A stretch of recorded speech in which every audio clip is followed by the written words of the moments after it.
Hi, everybody. Today is a special show. It is On Fire.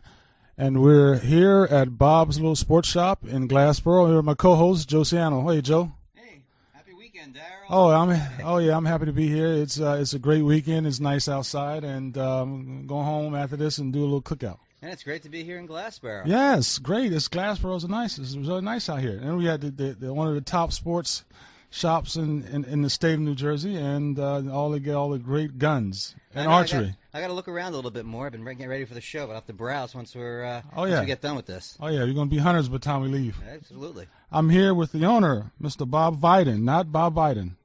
Yep, correct, Bob Viden. Bob Viden.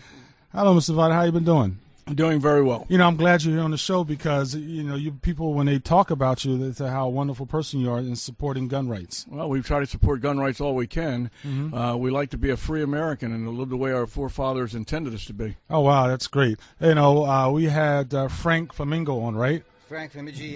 Yeah. I keep on getting it wrong. From the Second Amendment Association. Who was the other assemblyman?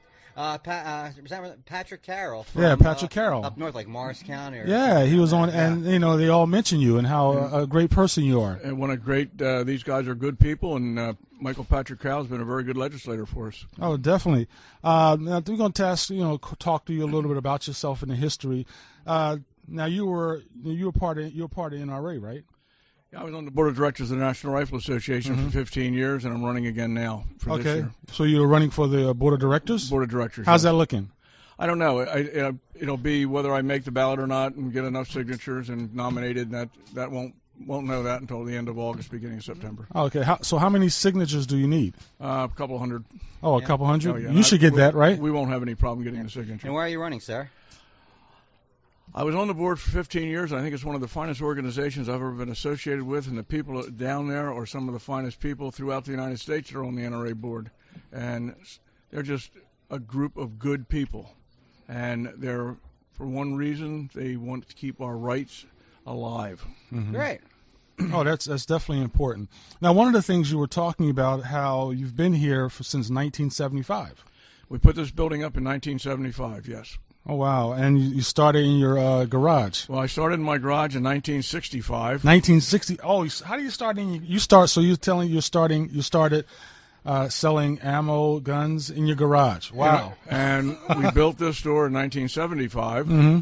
I was a lineman with the Atlantic City Electric Company, mm-hmm. and I finally got an ultimatum from my wife and my father that I would built the shop, and I would have to work in the shop, or I would have to quit the electric company, or I would sell the shop. So I decided at that time I quit the electric company and work in the shop full time, and we've been doing it ever since. Oh, okay. And now my two sons and my daughter work with us, and it's a family affair here. Oh, wow, that's awesome. That's great. Is it? Can somebody still do that? As long as you have the proper license, you can. So we're still free enough to do that much. And you have to have a state and federal license in order to do it. Okay. Wow. I mean, Joe, you want to start one? Yeah. Okay. We're gonna borrow some money from Ruben. Yeah, OnFire shop. But it's exciting to be here, and like I said, a lot of people, organizations and community leaders, when they talk about gun rights, and you talk about yourself, and let's talk a little about yourself and some of the things that you've done, especially in Africa. You go to Africa every year, right? Well, I've been to South Africa 20 times, and to Egypt twice. And it was a thing that started when I was a little boy. Mm-hmm. A fellow that was a professional hunter in Kenya from Ohio was run out because of the Mau Mau insurrection in Kenya. When he came back to the United States, his father was an executive with the Owens, Illinois Glass Company, got him a job, and he was sent to Glassboro to work. And he worked with my uncle and my father. And I got to go shooting with this man and listen to him tell stories of Africa. And I never thought I would get to go, but I stopped reading comic books and started reading Rourke and Hemingway. And Africa was in my blood, and when I finally got the opportunity, I met a man named Bucky Malson. And I met him while testifying at a hearing in Trenton. And he invited me to go to Africa, and 2 years later I went on my first trip, and as my wife, we got over to Kenya, or not Kenya, actually we were in Zimbabwe at the time, and she said, "We're coming back, aren't we?" And I said, "Every chance we get," and we've been going ever since. Oh, wow. So I remember I was over here a few days ago, and you had a lot of pictures, and you talked about your experiences in Africa. I mean, what are some of the greatest experience you've had in Africa? Well, most people would think it was hunting, and I've had some great hunting experiences in Africa, but I was able to meet Harry Selby. Okay. And I was able to see Nelson Mandela. And I was able to meet some of the people that have been involved with the peace movement over there. And I got up to into the Zambia and met some missionaries, and then we went into the Congo and visited missionaries. Mm-hmm. And while we were in the Congo visiting missionaries, a small boy asked me for a pair of shoes, and that was in 1997, and that started a project now we have called Operation Footsteps, and as of last week, we passed 80,000 pair of shoes going over there. Wow, 80,000? Yeah. That's been for how long? It's been going on since, the first batch went over in 98. In 98? Because some people think that, people who believe in gun rights, we don't have a heart. Yeah, that applies to all conservatives and libertarians as well, because they think because somebody doesn't want to steal your money and give it to somebody else, you're selfish. But in fact, that is never the truth. So many people I know, are conservatives who are libertarians. They belong to churches. They do great, they do great work, but they do it from their heart, and they pick the things that they want to give it to, and they don't want it to see it's, taken away from them. Oh wow, yeah, definitely. Now, I want to talk about your hunting in Africa. What are some of the things the animals that you did hunt in Africa? Well, mostly plains game, but this year we're going over and hunt Cape buffalo, and I'm going to try to do it with a handgun. Wow.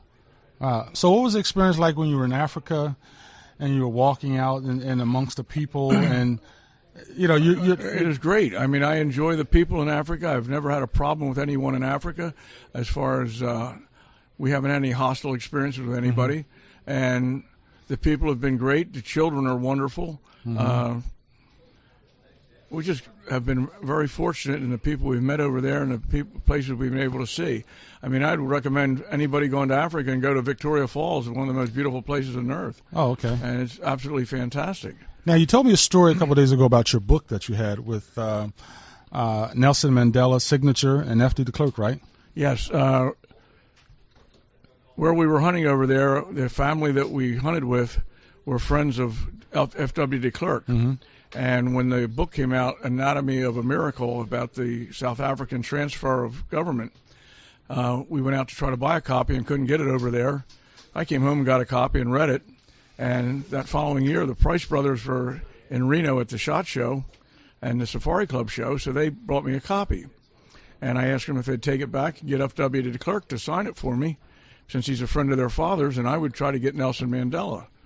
And lo and behold, a couple months later, the book comes in the mail, and it's signed by Nelson Mandela and by F.W. de Klerk both. Wow. And these two men, I don't think credit can be given to the amount of work they worked together to make South Africa a peaceful nation. Mm-hmm. Wow. I mean, when you saw that book, what was it like? Just to have the signatures on it? Just to have that signature was one of the greatest African trophies I have. Uh-huh. Now, you're in Africa, and you talk to, and I think some of the listeners, I know, want to talk about some of your game, the big game that you did hunt. Well, we hunted lion once. And I found out if anybody wants to hunt and get very serious, hunt dangerous game like lion. Mm-hmm. Because when you shoot a deer and you miss or you wound one, they run away and you have to track it. Where on a lion, when you miss it, they charge you. They come closer for your second shot. Wow. And what was that experience like? Very exciting. I got the lion on the second shot at about 40 yards. Oh, 40 yards. Coming towards me. Wow. Coming towards you, wow. Did you have enough time to get off a third in case you needed to? Didn't have to. Yeah, wow, that's definitely an experience. One of the things you talk about, you say you take your family members, right? Your sons, your grandkids. My sons have been over a couple times with me, and my two of my grandsons and granddaughter went with me last year, mm-hmm. and I hope within the next couple of years I'll have a couple more grandchildren going over with me. Oh, wow.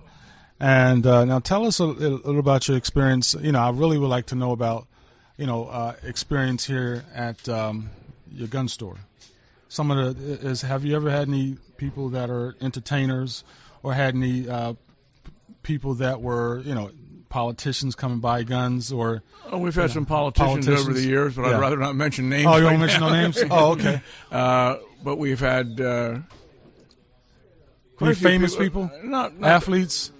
We've had athletes, yeah. We have Trent Cole comes in on a regular basis. Oh, wow. He's a wonderful guy. Mm-hmm. We've had some of the other Eagles come in and purchase guns and shoot in the lanes.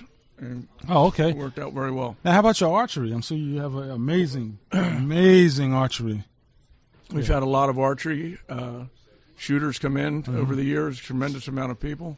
I was very fortunate back in 1986. I got invited to go out to Michigan and hunt with Fred Bear, which was the greatest experience I could ever have hunting, is to hunt with a man like Fred Bear. Okay. Now, to people who don't know, who's Fred Bear? Fred Bear is the guy that is responsible for modern archery. Okay. He is the guy that got it started. He started it back in the 30s and went up through the 50s, and as you say, he passed away, I think, at 86, back in 86 or something. Mm-hmm. Oh, okay. Now you talk about we talked about that in the history of the guns and your gun store, and we talked about you going to Africa. Now let's talk about some things that are important, which a lot of people we put out emails and other friends that are on Facebook about some of these gun laws. And so you wanted to talk about a little bit about the smart gun bill, the 1 gun a month, New Jersey, and New Jersey handgun permit bill. Yes. First of all, right now we're facing a challenge with the governor. Mm-hmm. We're asking everyone in New Jersey that's pro-gun and likes to own guns and wants to be a free American to call 609-292-6000. That's the governor's office. And ask him to veto the bills that are on his desk for gun control. And they are Bill A2006 and S993. Okay. What is we have these little slips here. What is this one? That's A2777. They're the same bills. They're the same bill. Right. Yeah. Mm-hmm. So what do you think Christie's going to do? I hope and pray that he is going to veto them. Mm-hmm.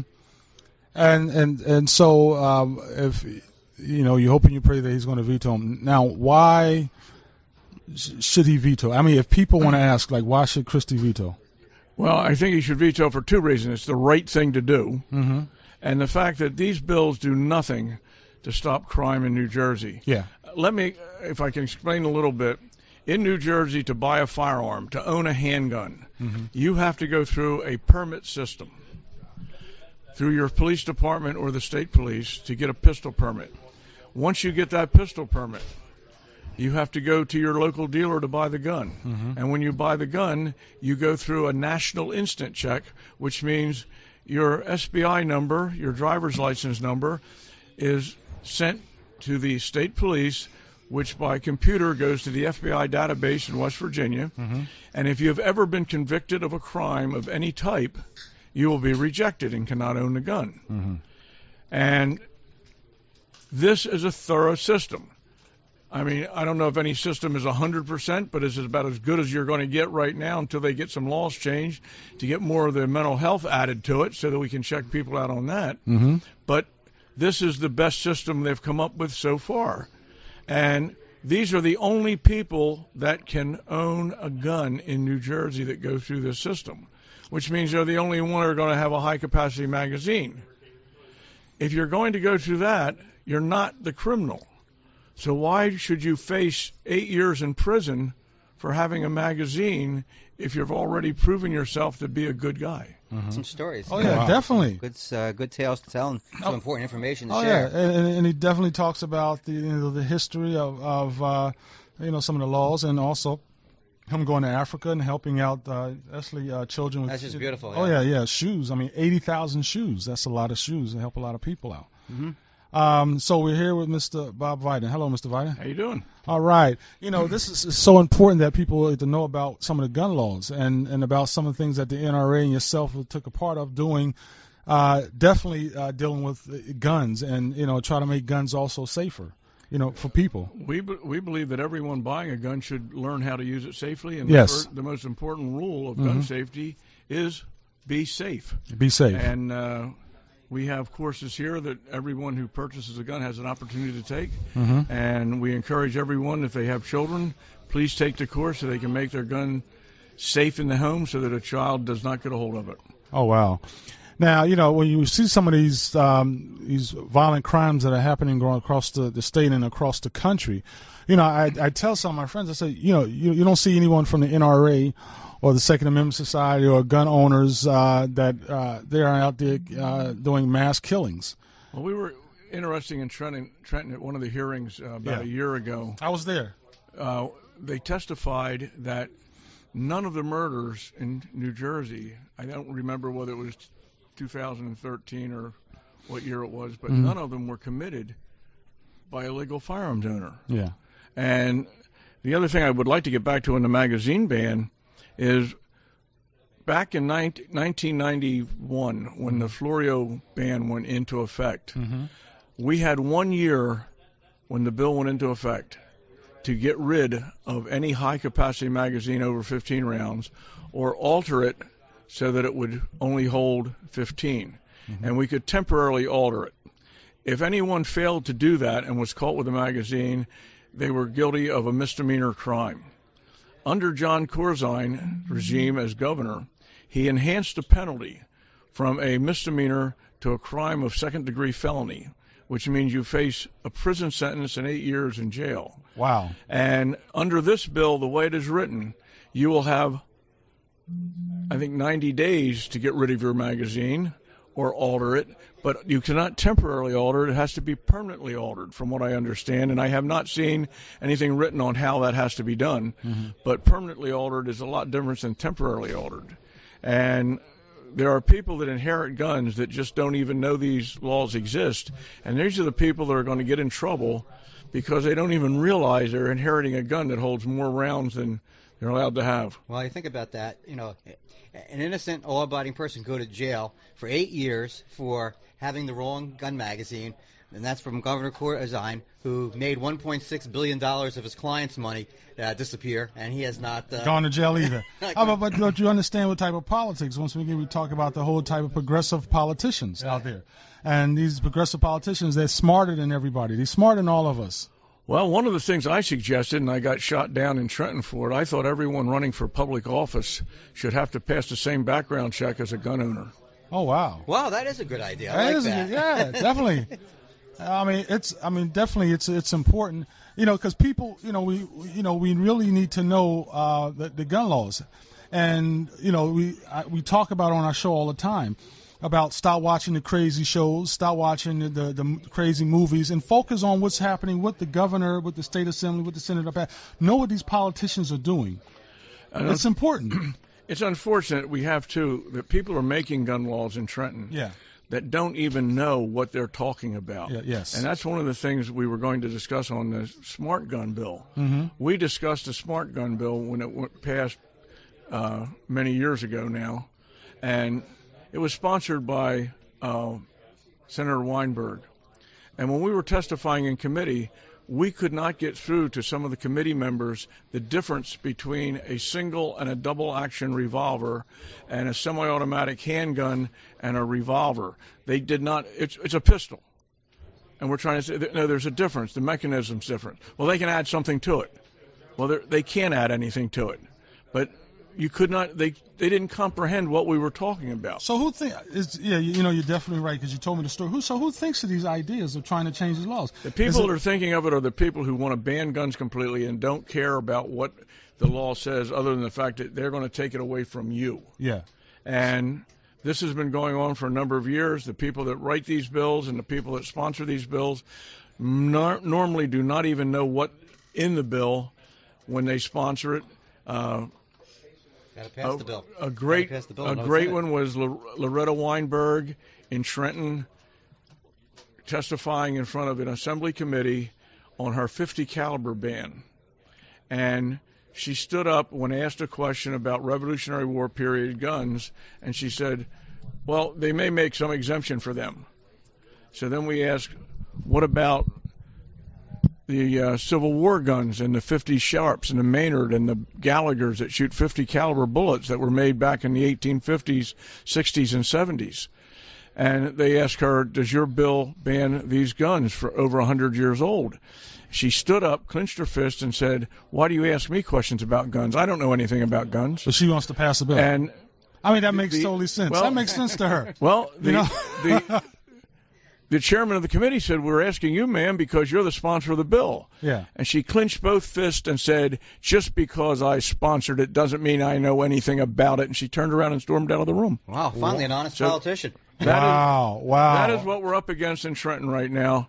And unfortunately, this has been going on. She would have been our lieutenant governor, right? Well. I think so, yeah. Oh, my. I can imagine her lieutenant governor. And she's also the sponsor of the 10-round magazine ban. I mean, these politicians, do they even understand the whole Constitution? Well, that's another thing I had proposed, that any legislator that sponsors a bill that is later deemed unconstitutional under our law would be removed from office because they violated their oath of office by violating the Constitution of the state or the Constitution of the United States.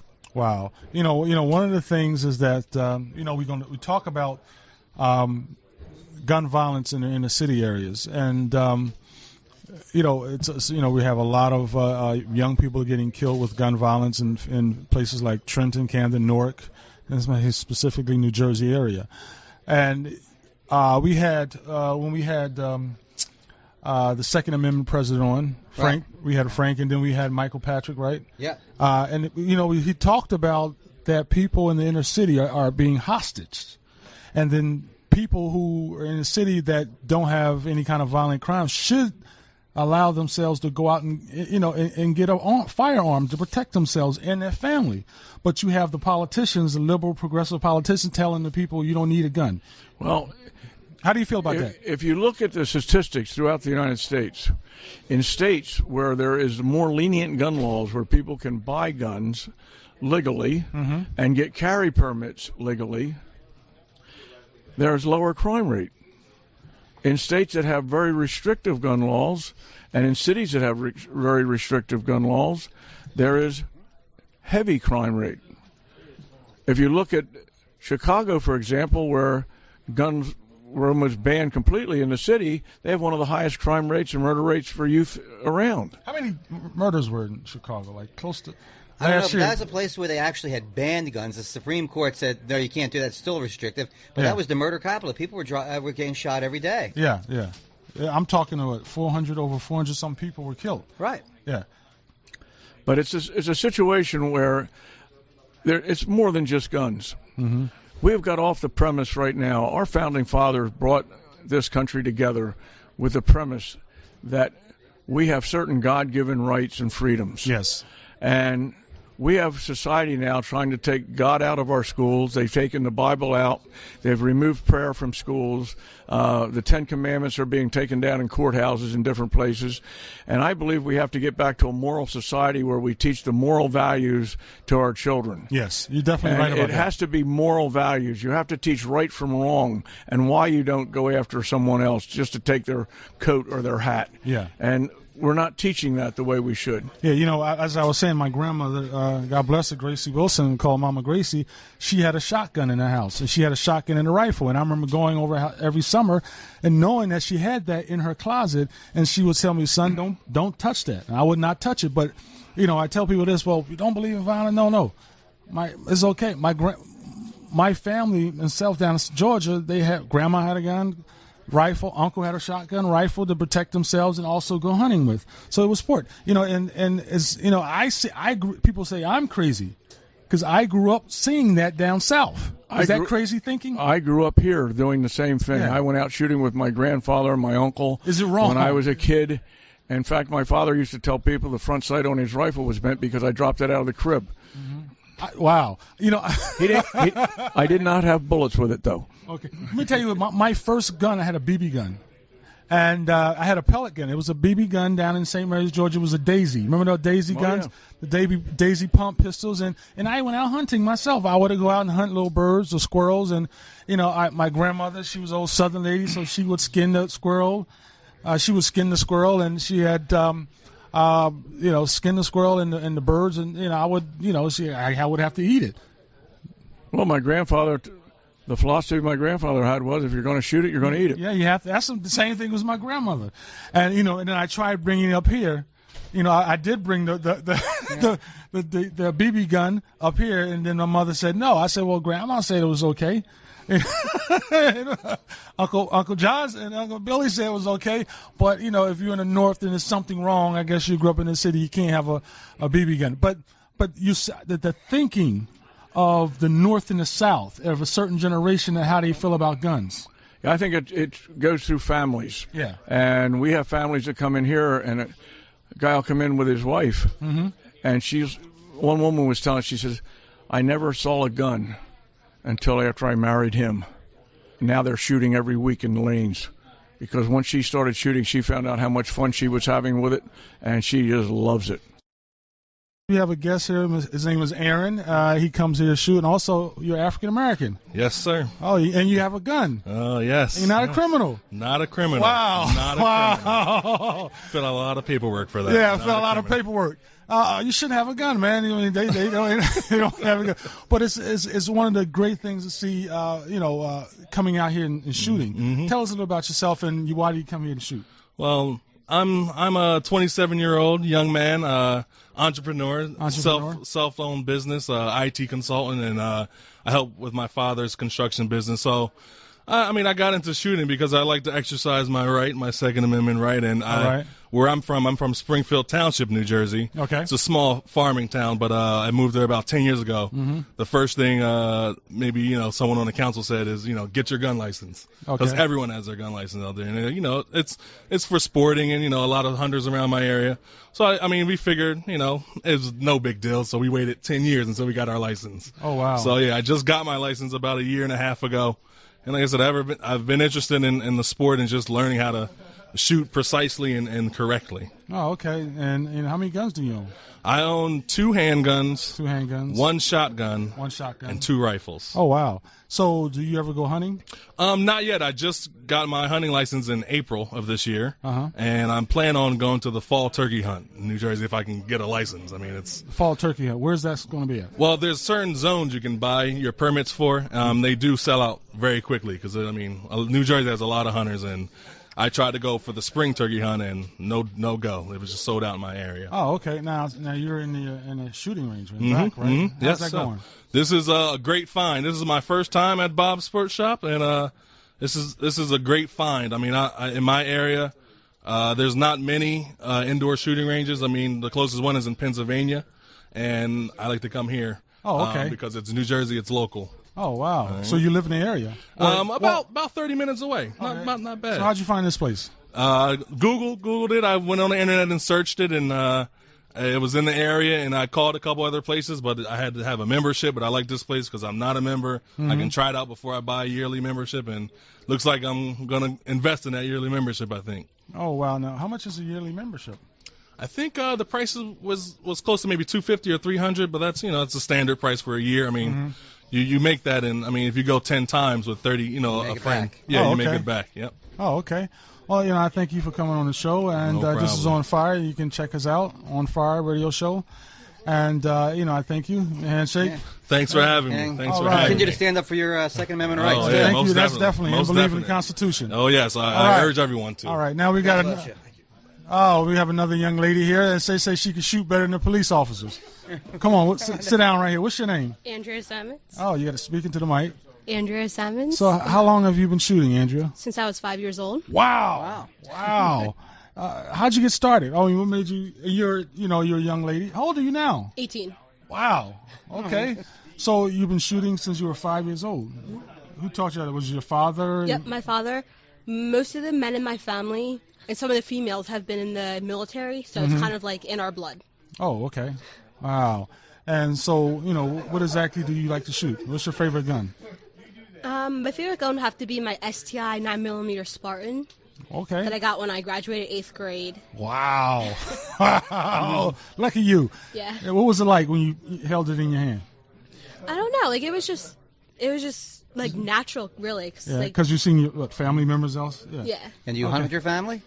Actually, I'm the only one that hunts in my family right now. My dad used to, but then he's working now, so doesn't have time, but I have all the time in the world. Now tell me, I'm sure. So you're 18 years old, and there has been people ask you, why do you? Have you had that question, especially maybe in high school or now? Like, why do you shoot a gun? What you tell them? I just think it's fun. Like, it's just like in my blood. Like, I don't think about it. I just do it. Yeah.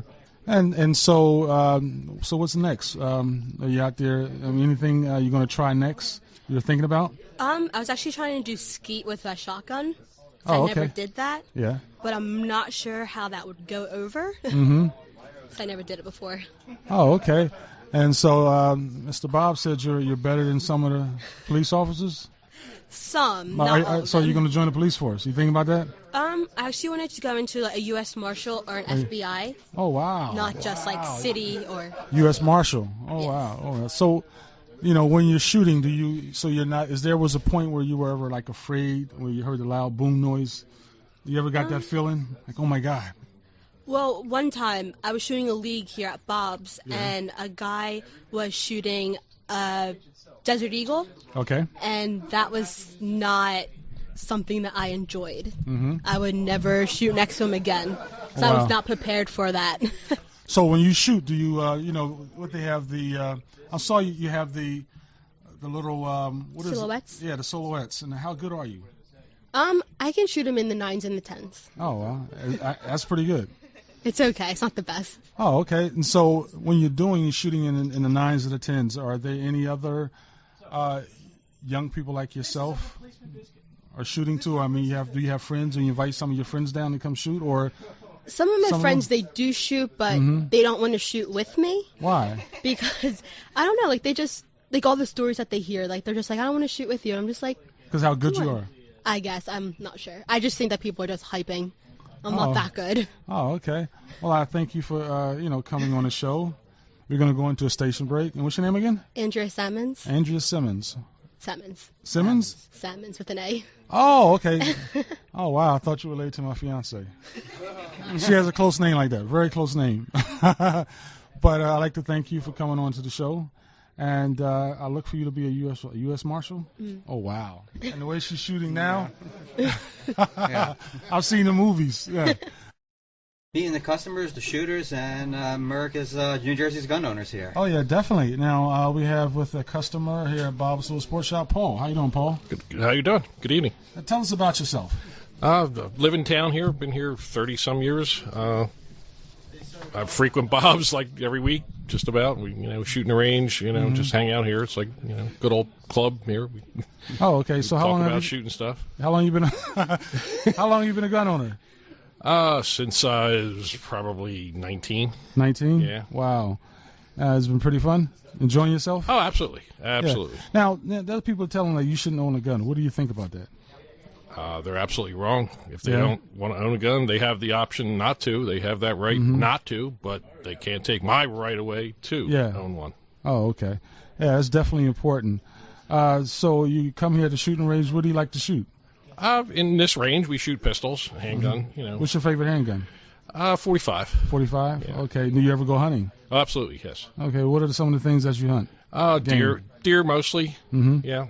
Oh, okay. When was the last time you went hunting? For deer was last January, I guess, was the end of the deer season. Yeah. For what's the biggest deer you ever? Believe it or not, this is 39 years. This year was the first year I got an 8-pointer. Oh, wow. I mean, I've got a lot of other bucks, smaller bucks, but this was my first 8-pointer this year. Uh-huh. Now, you talk about, you're different, like the hunt and you're shooting. Now, what are your views about some of the gun laws and some of the issues that are coming up, especially when the magazine ban? There is not an issue here in New Jersey. In 1991, they reduced the standard capacity magazines from what the rest of the world uses as standard as 20 to 15, an arbitrary number they just picked out of the air. They picked out of a hat, huh? Somewhere they picked it out of. Yeah. But yes, and that number's been with us. We've been burdened with that number. New Jersey has to have a special magazine, not like the rest of the country, of free America that gets to, use what the gun manufacturers produced. And because it just doesn't make sense. We're definitely in one of those progressive It was states. not an issue in 91. It's not an issue now. Mm-hmm. There's people in this range and other ranges across the country that, if you gave them 5-round magazines, they could whip out 5 rounds and replace magazines as fast as somebody can, blink an eye. It's not an individual capacity issue for a magazine. Mm-hmm. It's a mental health issue. The problems we're having currently, it's a mental health issue, and they're pointing the finger at the wrong people. Right. Yeah, and it seems like they always do. I mean, I'm glad Piers Morgan is gone. They sent him back to England. Right. Wherever he came from. Yeah, wherever he came. Stays there. He stays there. I tell the people that it's not, we're always talking about, who's doing the violence and the illegal shooting. It's not people with legal weapons. It's not people that carry, they carry legal license to go out and shoot. It's not them. It's the ones that are illegals. And you want to claim, it's the whole people that who are, I guess, who have mental problems that are out there committing crimes. Well, they may be have mental problems. They just feel whatever they have is more important than your life, and your property is their property. And that's what it comes down to. What do we have to do to fight this? We definitely have to call the governor. And there's his number, 609-292-6000. I've had that number ingrained in my brain for 20-plus years. Right. I know, we call there quite often. Maybe we can get some free turkey dinners to Christie. He changed his mind. Well, he knows what'll change his mind. Yeah. If he thinks he's going to go any further, if he does that, he's sadly mistaken. Yeah. That's definitely important. That message has been sent to him, I'm sure, and he's aware of it. I just hope, it sinks in with him. Yeah. Well, I'd like to thank you for coming on the show. Yeah. You're welcome. And nice to be here. All right. Enjoy your evening. Enjoy your evening. All right. Now we go play. All right. Thank you. Now we're back. This is OnFire. We're here with Bob. Hello. How you doing today? Doing good. Oh, you got some great customers. Very knowledgeable customers. You got a wide range of people down here. Yes. Too. I see young people, old people. There's African Americans, there's white people, there's kids, there's all kinds of. Everybody's here. It's we all like to shoot. Yeah, it's for everybody. We have this fun. Is America coming down here. Yeah, this is now to some of you, especially listeners who are especially in the city who are listening, who believe that they've always been told that they shouldn't have a gun, and they are legally right. They have the right to have a gun. What do they need to do? In New Jersey, in order to purchase a firearm, you have to go to your local or state police, depending on where you live, fill out a form and get a firearms identification card for a long gun, or if you want a handgun, you have to get a handgun permit. Mm-hmm. And we are right now trying to work on a bill that would eliminate the handgun permit, because when you're going through a dealer that goes through instant check, where they call into the FBI, we're putting a lot of police and wasting a lot of police manpower and doing background checks redundantly over the same people over and over and over again. And I've been talking to people within the state police, former state police, and some of our legislators, and we feel that this is something that should be done to eliminate the red tape. And in all honesty, it would not stop one person or get one person a gun that wouldn't have it already. It's just a red tape you're avoiding. We've got an election coming up this fall, and I know you've got a special interest in some candidates who are pro-Second Amendment down here. You want to tell us about that? We'd like to see Frank Lobiondo get reelected in District 2, and we would like to get Gary Cobb elected in District 1. Okay, Cobb from the Eagles, right? Gary Cobb was a former Philly baseball player, and he's also very pro-gun. He was in Trenton testifying at our hearing on the magazine bans, and is a very nice man. Okay. In terms of federal gun laws and gun registration legislation, are there any specific issues out there? Right now, that's been fairly quiet, and I hope it stays that way. Mm-hmm. It depends on the mood of the country and the way things swing on what they're going to try to bring up. But I think we're pretty safe right now because of the way we're set up in Washington with the Congress and the. Mm-hmm. But some of the statements that come out, if you listen to television, you can get some real stupid statements coming out of our politicians. You certainly can. But that's not news. Yeah. Not just on the gun issue either. Oh yeah. One of the things that is definitely important is that people believe in the Constitution, believe in their rights to carry, and to have. Because one of the things anything is possible, and especially in your house, and someone can break in your house. There's been times where I've talked to people. If they also said if they had a gun when someone broke into their house, then it'd be a different story. Since there's a lot of violence in the city and suburbs of people breaking in your house, stealing your stuff, and trying to hurt your son or daughter, rape your kids and family, wives, and they need protection. Well, in many cases, a firearm is never fired to protect a family. Mm-hmm. The presence of that firearm in the house, if you confront somebody, they take off. And you'll hear this on the news constantly. Man tries to break in house, man confronted with shotgun, runs out, and they're looking for him. This happens more than they get shot. I mean, the shootings actually are low compared to the gun stopping crime by its presence happens a lot of times, and most people don't understand that. Right. Wow, because you got, and it's true. One of the things that, I talk about, and I tell people this, I was at City Council in Trenton, and I spelled Martin Luther King. Martin Luther King applied for a gun, but they denied him. And the ones who protected Martin Luther King, were called the Deacons of the Fence. They had shotguns and they had handguns to protect Martin Luther King. And so there are people are saying, well, Martin Luther King believed in nonviolence. Well, yeah, he did. That was a tactic of nonviolence, but he also was smart enough to say, listen, I need to protect myself and my family. And and back in the day when people were trying to bomb his house, shoot at him, he definitely wanted some protection. For a number of years, there was a dinner in New York called the Martin Luther King Day Dinner, and it was sponsored by the Congress of Racial Equality, Roy Ennis. Roy Ennis is a friend of mine. Roy Ennis was on the board of directors with me, and Roy is one of the greatest individuals I've ever met. He is a true American, and he invited me to some of these dinners, and some of the speakers they had just on not just civil rights, but on human rights, on the right of America to be America and to be free and to be treated equally as a free American is what we believe in. And we want everybody to have that right as our forefathers put it into our Constitution. Absolutely. And, nonviolence is misunderstood, Darryl, because it doesn't mean pacifism. It does not mean that at all. No, it doesn't. It means if I want to have something accomplished, I cannot force it on you. Yes. I have to persuade you. Yes. I have to incentivize Yes. you to go along with my point of view. Yes. I cannot come down and say, you're going to do this or you're going to go to jail. You're going to do this or I'm going to shoot you. So people who are nonviolent, have the right to protect themselves and to defend themselves. Yes. And that's an important distinction. And the other thing I've noticed coming down here too is that there's a big distinction, as you said, pointed out before.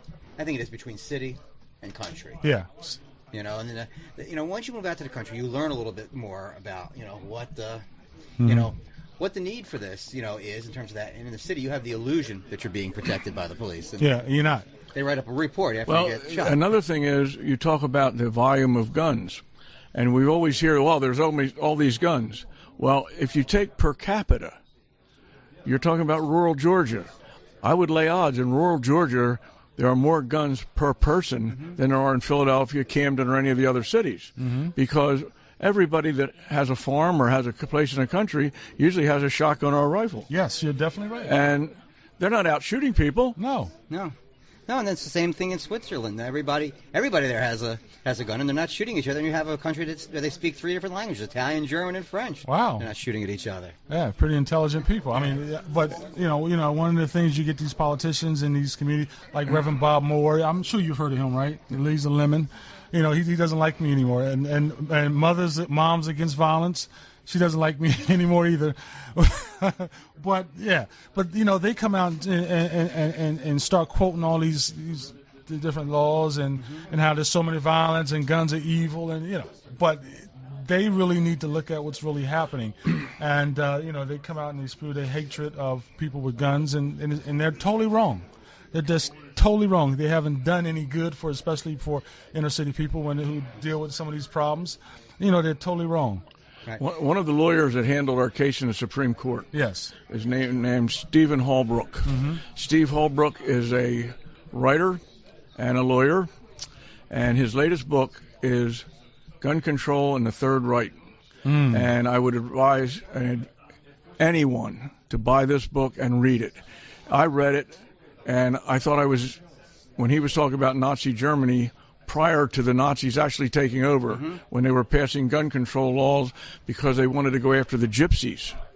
Then they were passing gun control laws to go after the Jews. And then they were confiscating guns, and you couldn't carry one because you weren't of the right faith. And this is the type of stuff that we cannot let happen in our country. Never. That's right. This is a great book, and in fact, it tells about one of the guys from New Jersey who had his house searched, and they ransacked his house completely, looking for guns, and they didn't find any. He got so upset he moved to the United States. His name was Albert Einstein. Oh, wow. And I was saying, Daryl, what back then I said there's no hatred for people with guns. I have a little bit of hatred for people with guns. I have hatred for people with guns who have guns, who are in power, and don't want you to have guns. Because this is what happens. Yes. This is what happens to people. And even in this country, gun control legislation first happened in the South to keep the freed slaves from arming themselves. There's a lot of fear about that, and it's always about control. It's never really about safety. It's about controlling people. Oh yeah, and this way, you have some people from the ones from the left who are the progressives, like people like Bob Moore and Moms Against Violence. They don't want you to, especially people in the inner city that have guns. It's wrong to have a gun. It's wrong to protect yourselves. You have the politicians in the city. You don't need a gun. You need to protect yourself. You got to wait for the police to come. But we know what 911 is, an old song by Public Enemy. 911 is a joke. Joke in your town. Yeah, and so it's so important that people need to wake up in the Constitution, understand the Constitution, because those people hate the Constitution. As they don't believe in the Constitution. And when we have people who don't believe in the Constitution, they'll try to force anything on you. Yeah. And there's this progressive thinking. They're cafeteria constitutionalists. They'll find a line in there that say, here's what I told you. That's good. Yeah, let's make up. Let's make up a new law. Something happens wrong. Let's make up a law. Let's pass a bill. Yeah, I really don't think we need that many more laws. I think we could live with what we have. Yes, definitely. Well, it's On Fire, and we're the Joe Ciano, and I'm Daryl McKell Brooks, and here with Mr. Bob Viden, and we're about to end the show, and I'd like to say thank you for coming, allowing us in this beautiful gun store. I'd like to thank you for being here. Oh, wow. It's been so important knowing some of the laws. Well, thanks for your service to this community, the great business you run, and thanks for, standing up for everybody's rights. Oh, yes. Anytime, anywhere, we'll be glad to stand up. Yeah, terrific. All right, and you're a great patriot, and hopefully we can have your son on one day. Well, he's waving.